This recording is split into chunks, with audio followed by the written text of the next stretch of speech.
다 같이 하나님 말씀 고린도 후서 5장 1절부터 10절까지 쭉 한 절씩 읽겠습니다. 오늘은 신자의 믿음에 대해서 잠시 말씀 나누면서 은혜를 받기를 원합니다. 이 땅의 나그네 인생들에게 믿음이라고 하는 것은 얼마나 중요한지 말로 다 할 수가 없습니다. 창세기 1장 1절에 태초에 하나님이 천지를 창조하시니라. 성경은 이 말씀부터 시작을 합니다. 이것은 천지 창조에 대해서 무슨 논증을 한 것도 아니고 설명을 한 것도 아니며 성경을 읽는 독자들의 이해를 구하는 것도 아닙니다. 이 말씀은 그냥 선포하는 겁니다. 천지 만물을 지으신 창조주 하나님이 천지를 지으셨다고 선포하는 것입니다. 이러므로 하나님의 선포는 가장 권위가 있습니다. 또 요한복음 1장 1절로 3절 이렇게 말씀합니다. 태초에 말씀이 계시니라. 이 말씀이 하나님과 함께 계셨으니 이 말씀은 곧 하나님이시니라. 그가 태초에 하나님과 함께 계셨고 만물이 그로 말미암아 지은 바 되었으니 그가 없이는 하나도 된 것이 없느니라. 이렇게 말씀하고 있어요. 이 말씀 역시 그냥 선포하는 것입니다. 창세기 1장 1절의 말씀은 하나님께서 천지 만물을 창조하셨다 하는 것을 선포하는 것입니다. 그리고 요한복음 1장 1절 3절의 말씀은 조금 더 구체적인 표현으로 하나님이 천지와 만물을 창조하신 것은 그 아들을 통해서 이루어진 것임을 선포하는 것입니다. 벌써 여기에서 이 천지 창조에 관한 이 말씀에서 아들의 계시가 있고 따라서 구속과 복음이 여기 벌써 나타나고 있는 것입니다. 나는 이 말씀들을 의심 없이 믿습니다. 내가 교회를 다니면서도 약 1년 남짓은 믿음이 없었어요. 그 후에 믿음이 왔고 때로는 그때부터는 이 말씀을 온전히 믿게 되었습니다. 이것은 나에게 말할 수 없는 은혜고 축복이었습니다. 성경의 맨 첫 구절부터 믿어지니까 그 다음부터 나오는 말씀은 어떤 말씀인지 의심 없이 다 믿게 되었습니다.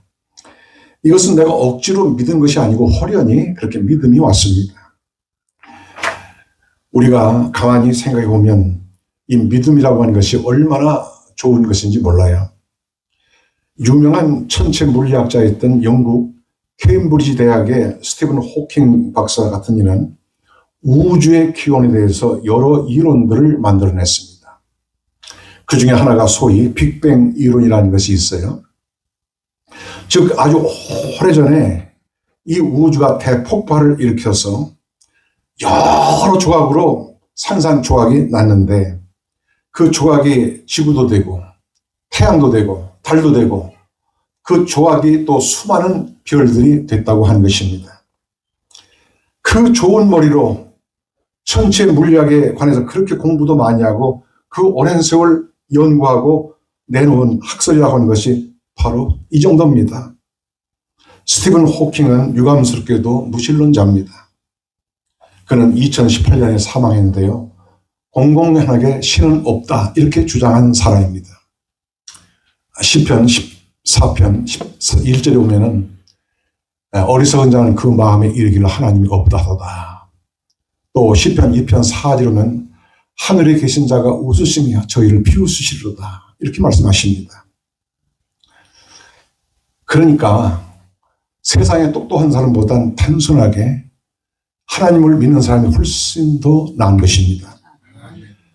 그런데 20세기를 대표하는 알버트 아인슈타인 같은 과학자는 자신이 연구하면 할수록 창조자 하나님의 존재를 인정하지 않을 수 없다 이렇게 말했습니다. 그런데 나는 아인슈타인 박사가 거듭난 크리스찬인지는 모르겠어요. 여러분, 하나님이 없다고 하는 자들이 창조주를 인정하지 않는 자들이 천년 아니 만년을 연구해봐야 거기서 과연 뭐가 나올까요? 나오는 게 있다면 이 우주 만물은 창조주가 하나님이 지으셨구나. 그거밖에 나올 게 없을 것입니다.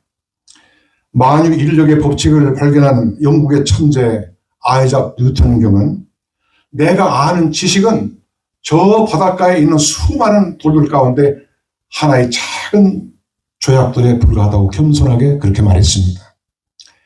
천지 창조에 관해서는 그것이 믿음이 아니고는 사람의 머리로는 영원히 풀지 못합니다. 왜 성경 첫 구절부터 이 말씀으로 시작을 할까요? 그것은 창조의 하나님을 믿는 데서부터 믿음이 시작되고 그렇게 돼야만 이후에 나오는 그 모든 말씀들이 믿어지기 때문이에요. 히브리서 11장 3절에 믿음으로 모든 세계가 하나님의 말씀으로 지어진 줄 우리가 아나니 보이는 것은 나타난 것으로 된 것이 아니니라 이렇게 말씀하십니다. 또 시편 19편 1절에는 하늘이 하나님의 영광을 선포하고 국장이 그 손으로 하신 일을 나타낸도다 라고 위대한 시인인 다윗은 그렇게 창조주 하나님을 찬양하고 있습니다. 무슨 거대한 물체가 어느 날 폭발해서 이 천지가 만들어진 것이 아니에요. 사람의 눈에 보이지 아니하는 하나님께서 그 천지 만물을 지으셨다 할 것입니다. 인간의 참된 삶, 인간의 가장 의미 있고 복된 삶은 무엇일까요? 그것은 믿음으로 시작하여 믿음으로 걸어가고 믿음으로 그 나그네 길을 마치는 것입니다. 그것은 뜬구름 잡는 바보 같은 삶이 아니라 가장 건강하고 가장 힘있고 가장 튼튼하고 가장 확실한 기반과 목표를 가진 삶인 줄로 분명히 믿습니다. 사람은 오직 믿음으로 이렇게 되고 믿음으로 하나님의 자녀가 되고 믿음으로 응답도 받고 믿음으로 여러 가지 시험도 이길 수가 있습니다. 그래서 사람에게는 믿음이 너무나 중요하고 꼭 믿음이 있어야 합니다. 사람이 살아가는 데 있어서 장래의 일을 미리 다 아는 이가 없고 또 어떤 일을 할 때 정확한 손익계산서를 가지고 하는 것도 아닙니다. 믿음으로 하는 거예요. 믿음이 그 바탕에 깔려 있는 것입니다. 농부가 씨를 뿌릴 때도 수확이 잘 될 줄 믿고 씨를 심고 농사합니다. 사업가가 사업을 할 때에도 앞으로 잘 될 걸 믿고 기대하고 사업을 하는 것입니다. 과학자가 발명가가 무엇인가를 발명할 때도 먼저 믿고 연구를 시작한다고 합니다. 미국의 발명한 토마스 에디슨도 어떤 것을 발명하고자 할 때 먼저 그렇게 되어질 것으로 믿고 기대하고 연구를 했다고 합니다. 제가 이 에디슨에 관한 이야기를 좀 읽어봤는데 그 어머니가 그렇게 기도를 많이 했다고 그래요. 에디슨이 하루 종일 연구실에 있으면 그 어머니가 하루 종일 기도했다고 합니다. 네. 이게 다 그냥 되는 게 아니에요. 그것도. 7절에 이는 우리가 믿음으로 행하고 보는 것으로 하지 아니함이로라 이렇게 말씀하고 있어요. 여기 행한다는 말씀은 걸어간다는 뜻입니다. 그래서 이 구절을 다시 번역하면 우리는 믿음으로 걸어가고 그리고 보는 것으로 걸어가지 아니한다. 이제 그런 뜻입니다. 히브리서 11장 8절에 믿음으로 아브라함은 부르심을 받았을 때에 순종하여 장래 기업을 할 땅에 나아갈새 갈 바를 알지 못하고 나갔으며 이렇게 말씀합니다. 어떻게 가야 될지 모르지만 믿음으로 나아갔습니다. 일찍이 미국에 와서 애국 운동을 했던 도산 안창호는 자기는 4가지 감사한 것이 있는데 그 중에 하나가 자기는 믿음을 가진 것이라 이렇게 말했습니다. 그래서 우리가 믿음의 상속자가 되었다고 하는 것이 말할 수 없는 축복이에요. 우리는 믿음이라고 하는 손으로 사실상 모든 것을 받는 것입니다. 믿음을 가진 자는 땅에 있으나 벌써 하늘에 속한 자요. 믿음을 가진 사람은 육체 가운데 살고 있지만 벌써 영생을 얻은 자입니다. 이 믿음이란 보이지 않는 것을 보는 것처럼 믿는 것을 목표로 합니다. 그 특징으로 합니다. 그리고 믿음의 사람은 보이는 것보다 보이지 않는 것을 더 사모해요. 오늘 1절에 보면은 하늘에 있는 영원한 집이 우리에게 있는 줄 아나니 2절에 여기서 탄식하며 하늘로부터는 우리 처소로 덧입기를 간절히 사모하나니 4절에 오직 덧입고자 함이라 8절에 차라리 몸을 떠나 주와 함께 거하는 그것이라. 그래서 참 믿음을 가진 사람은 땅의 것보다 하늘의 것을 더 사모합니다. 오늘 사도 바울은 천국에 대한 신앙으로 불타고 있어요. 고린도 교회를 향한 그의 편지에는 천국에 대한 기대와 소망으로 가득 차 있습니다. 이러한 바울의 표현은 천국에 대한 그의 간절한 기대와 소망으로 불타고 있음을 우리에게 잘 보여주고 있습니다. 과연 우리 신자들이 이러한 천국 신앙으로 전진해 나갈 때 어떤 현상을 경험하게 될까요? 첫째로 신자가 천국 신앙으로 전진할 때 육의 몸은 종종 탄식을 하게 됩니다. 1절 2절에 만일 땅에 있는 우리 장막집이 무너지면 하나님께서 지으신 집, 그 손으로 지은 것이 아니요 하늘에 있는 영원한 집이 우리에게 있는 줄 아느니 우리가 과연 여기서 탄식하며 하늘로부터 오는 처소로 덧입기를 간절히 사모하느니 이렇게 말씀하고 있습니다. 우선 1절 땅에 있는 장막집이 나오는데 이 장막집이라고 하는 것은 임시적인 처소입니다. 이스라엘 애굽에서 광야로 나와서 약속의 땅 가나안 땅에 들어가기까지 40년 동안을 이 장막집에서 살았어요. 그것은 당분간 거주하는 임시 처소입니다. 저들은 약속의 땅에 들어가서 비로소 온전한 집을 짓고 살 수가 있었습니다. 그런데 장막집이라는 말은 비단 사람이 사는 그런 집만을 뜻하는 것은 아닙니다. 넓은 의미로 땅에 있는 재료로 만든 것은 다 장막집이란 뜻입니다. 아무리 고급 재료로 지은 집이라도 아무리 튼튼한 철제 비모로 지은 건물이라도 그것들은 결국 장막집에 불과합니다. 그것들은 잠시 후에는 낡아지는 것이요 임시적인 것이요 내 곁을 떠나는 것입니다. 우리는 눈에 보이는 이러한 장막집에 영구히 우리의 소망을 둘 수는 없습니다. 나의 육신은 내 영혼이 머무는 장막집과 같습니다. 육신의 재료도 역시 흙이에요. 이러므로 육신은 질그릇처럼 깨지기 쉬운 연약한 임시적인 처소일 뿐입니다. 육신은 흙에서 취한 바 되었다가 다시 흙으로 돌아갑니다. 이러므로 우리의 참 생명은 육신이라고 한 장막집에 잠시 머물다가 떠나가는 것입니다. 그러면 하늘에 있는 장막집은 무엇일까요? 그것은 하나님이 지으신 집을 말합니다. 이를테면 요한계시록 21장 1절로 2절에 또 내가 새하늘과 새 땅을 보니 처음 하늘과 처음 땅이 없어졌고 바다도 다시 있지 않더라. 또 내가 왜 거룩한 성 새 예루살렘이 하나님께로부터 하늘에서 내려오니 그 예비한 것이 신부가 남편을 우위하여 단장한 것 같더라. 그 나라는 영원하고 너무나 아름답습니다. 또 요한계시록 21장 6절 7절에 또 내게 말씀하시되 이로도다. 나는 알파와 오메가 처음과 나중이라. 내가 생명수 샘물로 목마른 자에게 값없이 주리니 이기는 자는 이것들을 유업으로 얻으리라. 나는 저희 하나님이 되고 그는 내 아들이 되리라. 이렇게 말씀하고 있습니다.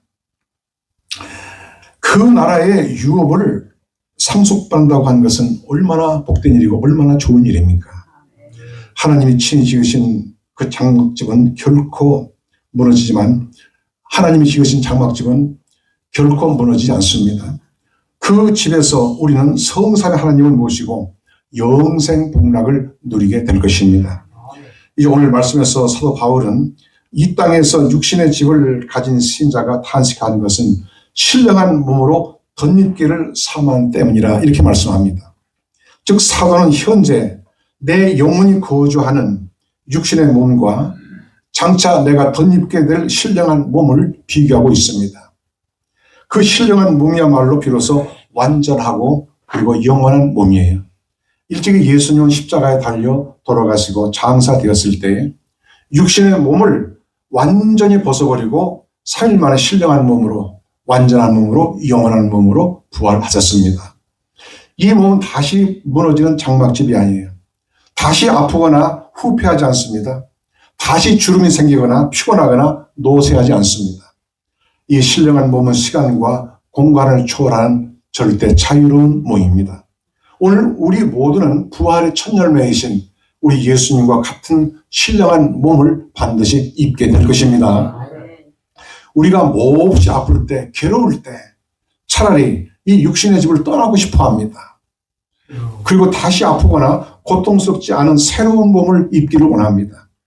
본문 2절 3절에 바울은 말합니다. 과연 우리가 여기서 탄식하며 하늘로부터 온 처소로 던집기를 간절히 사모하나니 이렇게 입으면 우리가 벗은 자들로 발견되지 않으려 함이라.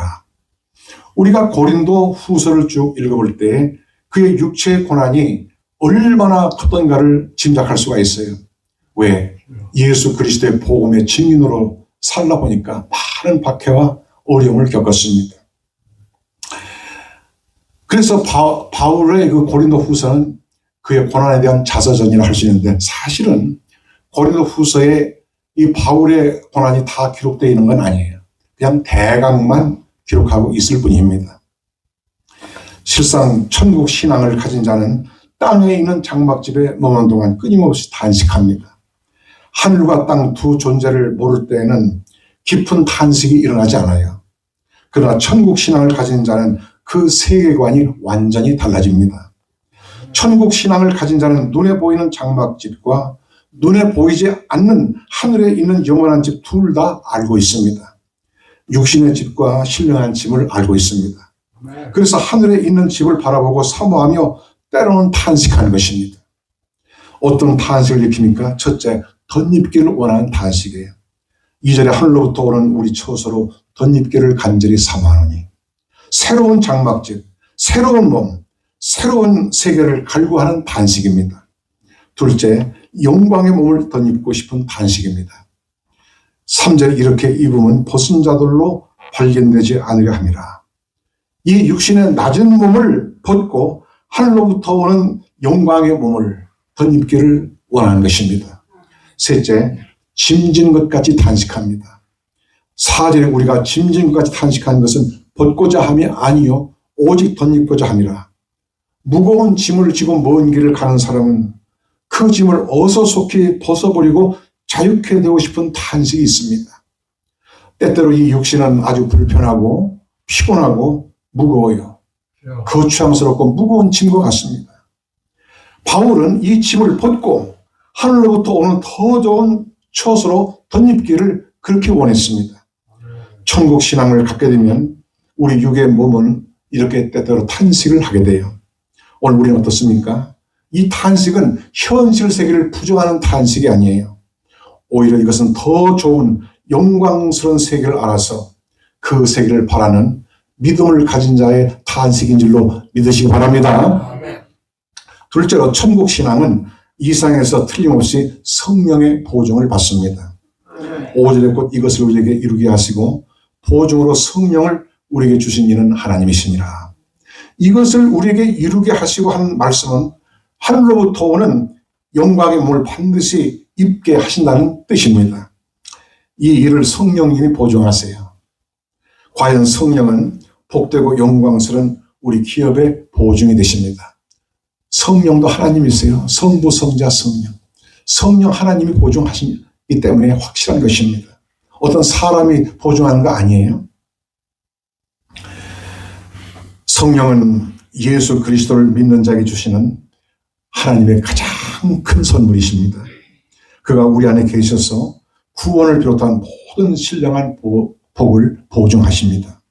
여기 보증이라는 말은 원어로 알라보나라 그런 말을 쓰는데요. 이 말은 본래 물건을 사고 파는 데 있어서 약속의 보증으로 지불된 선수금을 뜻하는 말입니다. 물건을 사는데 우선 선수금을 지불하면 그것은 내 것으로 확보가 되고 그리고 내 것으로 보증이 되는 것입니다. 하나님은 이 보증을 우리에게 주실 때 종이에 써서 주시지 않았어요. 돌에 새겨서 주지 않았어요.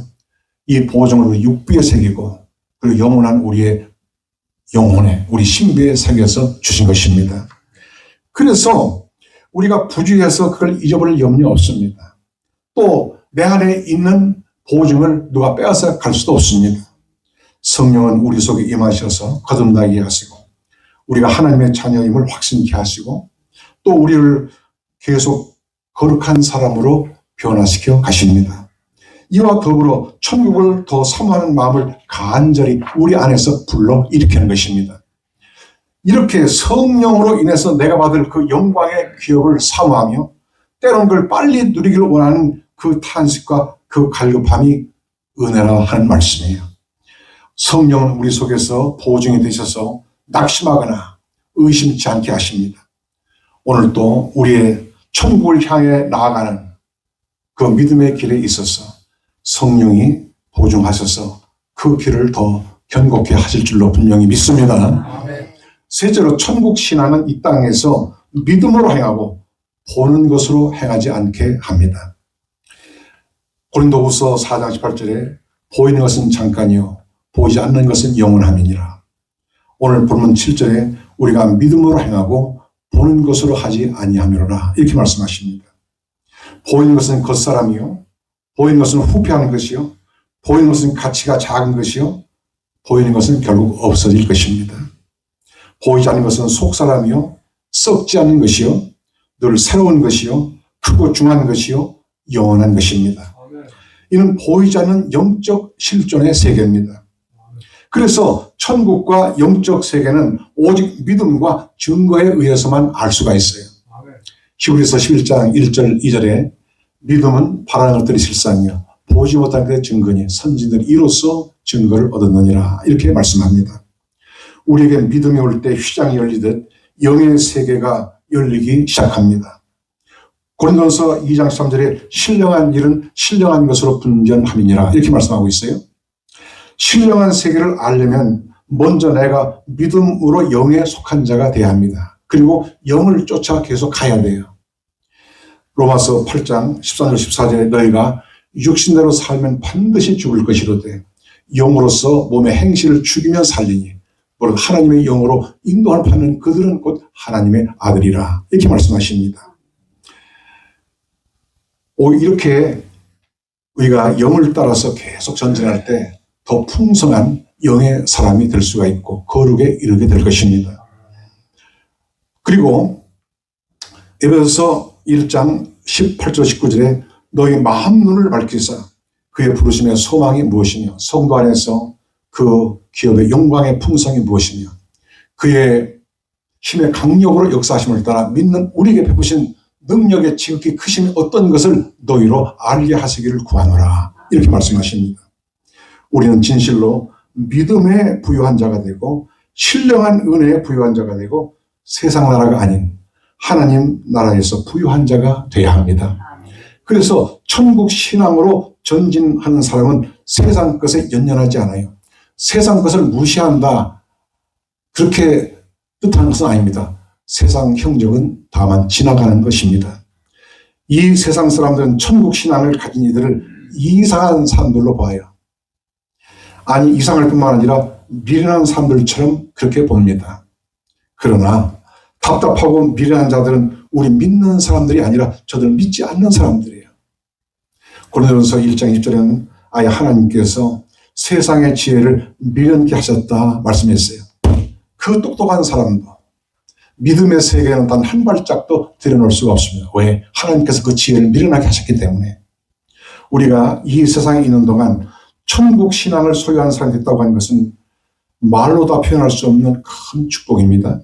그것은 나의 지혜나 능력 또는 어떤 수양으로 된 것이 아니고 전적으로 하나님의 은혜일 뿐입니다. 그리고 천국 신앙을 소유한 자는 오직 믿음으로 걸어가게 하는 것입니다. 다시 7절에 있는 우리가 믿음으로 행하고 보는 것으로 하지 아니하미로다. 이렇게 우리가 눈에 보이는 대로 걷지 않고 믿음으로 걸어갈 때 성령이 우리의 길을 보증하셔서 필경한 우리의 삶을 복되고 그리고 우리로 하여금 최후의 승리자가 되게 하실 줄로 믿습니다. 네 번째로 천국 신앙은 이 땅에서 우리의 삶이 오직 주님만 기쁘시게 하도록 역사합니다. 9절 10절에 그런즉 우리는 거하든지 떠나든지 주를 기쁘시게 한 자 되기를 힘쓰노라.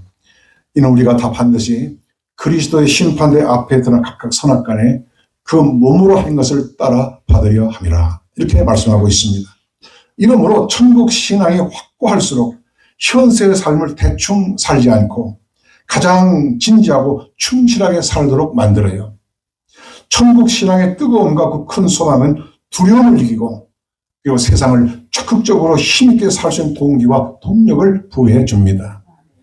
전에 루마니아의 목사인 리처드 렘브란트 목사는 1948년 루마니아가 공산화되면서 공산당에 체포돼서 무려 14년 동안을 감옥에 갇혀 있었습니다. 렘브란트 목사는 그 14년 동안 많은 고초를 겪었어요. 그런데 그곳에서 우리 주님의 십자가를 생각하고 바라보면서 모든 고난을 견디고 이겨냈습니다. 우리 주님께서 그 렘브란트 목사에게 그 고난을 이길 수 있는 힘을 주시고 위로를 하신 것입니다.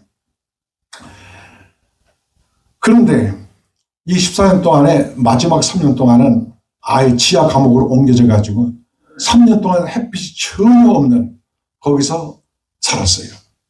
3일도 아니고 3개월도 아니고. 우리가 이런 걸 보게 되면 참 우리는 힘들다 하지만 너무 편하게, 참 너무나 황송하게 믿음 생활을 하고 있는 것이에요. 렘브란트 목사님은 감옥에 있는 14년 동안 성경을 수백 번을 통독을 했는데 체크를 해보니까 성경에 두려워하지 말라는 말씀이 365번 있었다고 합니다. 그래서 이 렘브란트 목사가 깨닫기를 1년 365일 매일 한 번씩 나에게 두려워하지 말라고 격려하시는구나, 이렇게 이해를 했다고 한 것입니다. 그리고 석방된 후에 그는 공산권 선교를 위해서 더 심혈을 기울여서 그야말로 복음을 전했습니다. 오늘날 서유럽보다 동유럽의 그 신자들이 굉장히 뜨거운데 그 이유는 다 이 렘브란트 목사 같은 이런 분들의 그 헌신과 희생이 있었기 때문에 이렇게 된 것이에요. 천국 신앙을 가진 사람, 그리고 주님이 함께하는 사람에게는 두려워할 것도 없고 또 두려워해서도 안 됩니다. 천국 신앙을 가진 이는 주님을 기쁘시게 하는 믿음으로만 움직임으로 결국 두려움에 쌓이지 않습니다. 진정 우리는 천국 신앙을 수여해서 주님만을 기쁘시게 하는 삶을 살도록 늘 힘써야 할 것입니다. 세상 사람들이 세상에 취하여 비틀거리고 있는 동안 우리는 오히려 천국 신앙으로 바로 서서 그 은혜에 붙잡혀 살도록 해야 할 것입니다. 오늘 말씀 맺습니다. 신자가 천국 신앙으로 전진할 때 종종 육의 몸은 탄식을 하게 됩니다. 천국 신앙은 이 세상에서 틀림없이 성령의 보증을 받을 것입니다. 천국 신앙은 이 땅에서 믿음으로 행하고 보는 것으로 행치 않게 합니다. 그리고 천국 신앙은 이 땅에서 우리의 삶이 주님만 기쁘시게 하도록 우리를 이끌어가는 것입니다. 참된 신앙은 언제나 이 세상에 있으면서도 보이지 않는 세계를 중히 여기고 그 복된 세계를 향해 가도록 나를 강력하게 몰아가는 것입니다. 우리는 이 나그네 길에서 오히려 천국 신앙으로 전진해야 할 것입니다. 그가 목표가 분명히 있는 삶을 사는 것입니다. 나그네 길이 먼 것 같지만 사실은 너무 빨리 지나가요. 그 종착역은 바로 저 앞에 있고 그리고 잠시 후에는 오시리가 오실 것입니다. 오늘도 보혜사 성령이 우리에게 힘을 주셔서 이 상 물결을 헤치고 저 약속의 땅을 향해서 우리 모두 힘차게 전진하게 하시기를 예수의 이름으로 축원합니다. 기도하겠습니다.